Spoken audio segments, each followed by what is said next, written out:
Hi, it's here for the Motorola Moto E6i, and I'll show you how to check battery health with Ampere app on this device. So we should first get the Ampere application from the Play Store. So that's why in the search pool you should enter the Ampere. And now we should get this first application. So to do that, just tap the install button and now just wait a couple of seconds while this application will download in and then install it on your device.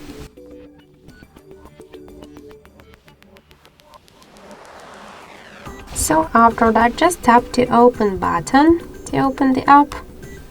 Here click yes, agree, be close, and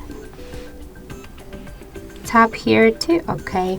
And after that, you will see here information about your battery health. In my case, battery is in a good condition. And also we got here more information like the battery level, capacity, wattage, model, and more other info. So that's it. Thank you for watching, and if you find this video helpful, leave thumbs up and subscribe our channel.